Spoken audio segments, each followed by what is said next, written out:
Right, let's get more now of the breaking news we brought you in the last hour that David Kogan has been confirmed as the chair of football's independent regulator by the government. We can join Geraint Hughes now for more on this. And Geraint, what can you tell us about this appointment?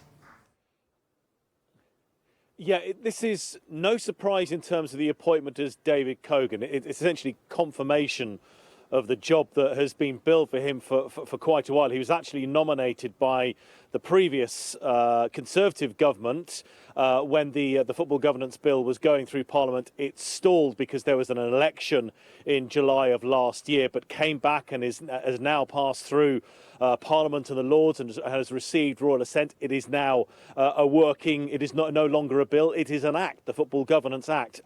There is to be an independent regulator, of which that head, again, proposed by the Labour government to be David Kogan. However, there was just a little blip along the way, which came out in a committee hearing in front of MPs early this year, back in May. I was in the room when he was grilled about donations that he may or may not have made to political parties, and he fronted up immediately and said, yes, I have made small financial donations to the campaigns of the Prime Minister, Sir Keir Starmer, and also to the current Culture Secretary, Lisa Nandy. So they were both to donations essentially to Labour politicians. So from a select committee hearing, which is a cross-party, a mix of MPs from all the political flavours, they grilled them to find out, OK, is there going to be a conflict of interest? Is there a problem here?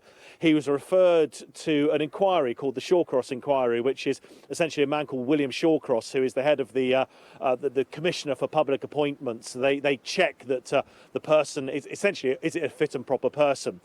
He is currently still going through the checks on that one. This is the one little surprise, is that the William Shawcross's inquiry has not been finalised and published yet. Yet the government see fit today to say that David Kogan has now been confirmed as the football regulator. Again, no surprise in that. Maybe just a slight surprise in the timing and this inquiry just looking into him essentially being a fit and proper person for the job has not been fully concluded. It's yet to be published, but the government obviously have, hopefully, the information they need to make this appointment public today. So people were asking what actually happens. Immediately, nothing, because the Independent Football Regulator's office is not up and running just yet. The hope is it will be at some point before Christmas, before the new year.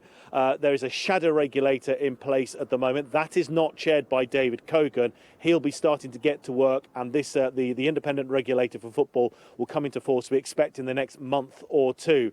He serves a 5-year term. That'll be backdated from May, because that's when effectively he was put forward to be the preferred candidate by the government. So he will go through as the football regulator until May of 2030. Confirmation, though, today, that man will be David Kogan. He's a highly respected and well-known figure within footballing circles. He's a media rights executive that has negotiated many a deal that's involved either the Premier League or the EFL, also WSL as well. So he's a pretty much well-known figure within footballing circles. So confirmation today, as I say. I think what we knew, just the time of it, a little surprise, is that David Kogan is the football regulator, the independent football regulator. And as I say, that actual office will get up and running in the coming months, not today.